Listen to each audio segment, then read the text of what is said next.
안녕하십니까. 세상을 환하게 비추는 남자 빗장TV의 조명감독 김태홍입니다. 지난 그 106강의에서 오늘 또 드라마 음향감독 인터뷰 두 번째 시간인데요. 또 어떤 내용인지 한번 보도록 하겠습니다.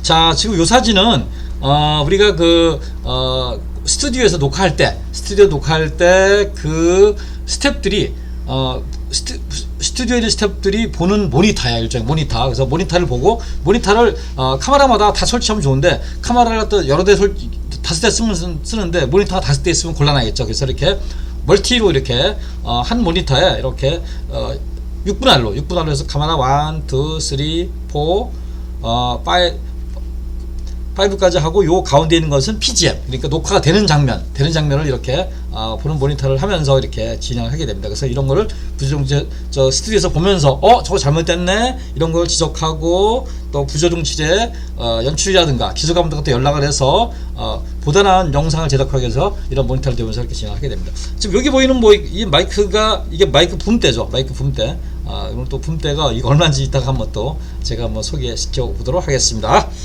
자, 질문 속으로 한번 보도록 하겠습니다. 실링 마이크를 왜 사용하나?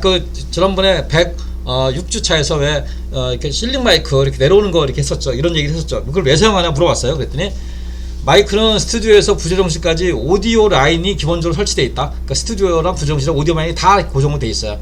그 라인이 포설되어 있는 것이 스튜디오 천장에서 내려오는 실링 마이크, 천장에서 내려오는 실링 마이크와 벽에서 펼치된 월박스 라인이 있는데, 실링 마이크는 세트 안쪽에 마이크를 설치하는 경우에 사용한다. 실링 마이크의 특징은 바닥에 마이크 라인이 끌리지 않아 스튜디오에서 카메라나 기타 장비 이동 시 안정적인 운영이 가능한 장치입니다. 그러니까 위에서 내려오니까 바닥에 안 떨어지니까 사람 스텝이라든가 카메라 이동이라든가 마이크 붐대 이동이라든가 조명 스탠드 이동할 때 CPC가 걸리지가 않아요. 그러니까 굉장히 일하기 편하겠죠. 그래서 천장에서 이렇게 위에서 누르면 쭉 내려와요. 내려와서 설치해서 이렇게 진행하는, 그래서 마이크를 사용한다. 그래서 굉장히 편하다. 근데 요거는 사전에 미리 위치라든가 이런 걸 확인해 가지고 정리를 해줘야 돼요. 미리 그때 하는 게 아니라 미리 여기는 실링을 5번을 써야 되겠다, 4번을 써야 되겠다, 이런 거를 지정해 주면서 이렇게 진행을 하게 됩니다. 음향감독은 리허설 하는 일. 그러면 음향감독은 리허설 때 이제 뭘 하냐고 물어봤어요. 그랬더니 대본에 표시된 배우의 동선의 확인과 붐 오퍼레이터가 체크한 마이크 번호를 검토하고, 연기자가 앉거나 서서 연기하는 것에 대한 확인을 하고 필요한 마이크 운영을 점검하다. 그러니까 연기자가 서서 하는지 앉아서 하는지, 물론 마이크 붐 오퍼레이터 같이 체크를 하는데 동시에 보면서 여기에는 어떻게 마이크를 쓰는 게 좋을지 이런 거에 대한 상의를 하면서 이렇게 제작을 합니다. 리허설 때.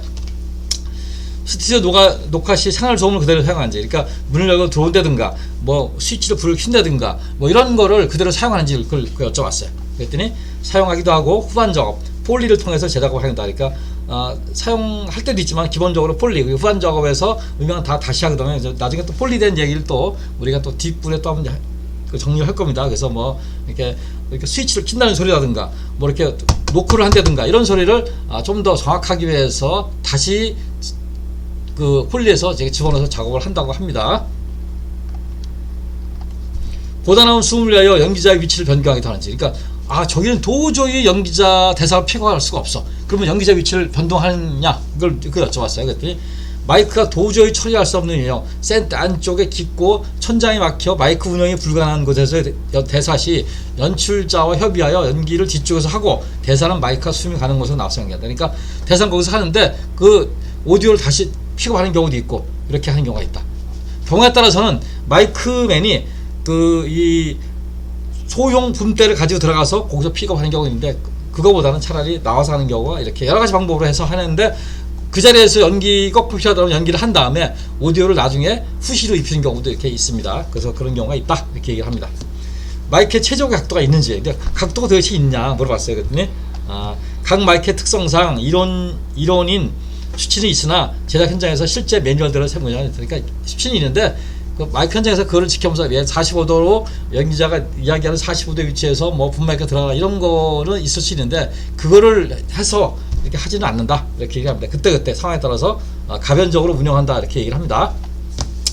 붐대가 고가인이죠. 붐대 마이크가 굉장히 고가인데 왜 이거 비싸냐 물어봤어요. 그랬더니 마이크 붐은 사용자가 어떤 조정을 하더라도 미세한 소리가 나면 안 되기 때문에 매우 정교하게 만들어 있고 붐대의 길이를 조정하는 자바라 부분이 운영 시 소음이 없어야 하고, 마이크가 부착되는 헤드 부분은 수음 시 360도 회전을 하는 경우가 많아 아주 미세한 소리도 수음이 지장이 있으므로 특수 베어링을 사용해 정교하게 제작이 되어 있다.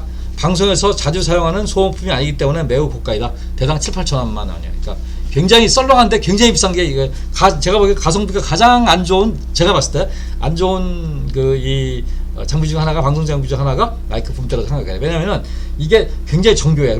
그리고 제가 알기로는 저 일제를 사용하는데 이 사람이 손으로 깎아서 제작을 했대요.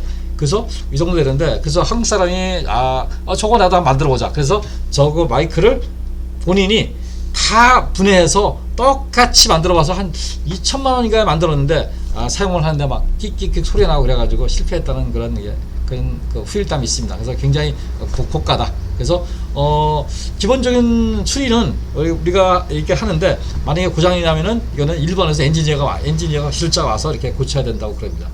그래서 굉장히 비싸다. 근데 한번 사면은 오래 가요. 10년, 20년씩 쓰기 때문에 이렇게 오래 가는데, MBC에도 지금 상암 MBC에는 마이크 붐대가 거의 없어요. 왜냐하면 상암 MBC에는 드라마를 안 찍기 때문에 없는데, 아마 생방송 하는 곳에 하나 있는 걸로 알고 있고, 나머지는 마이크 붐대는 다 일산의 드라마 현장에서 이렇게 진행을 하기도 합니다. 그래서 이렇게 여기까지 드라마 스튜디오 드라마 음향에 대해서 음향 감독한테 물어본 두 번째 시간이 되겠습니다.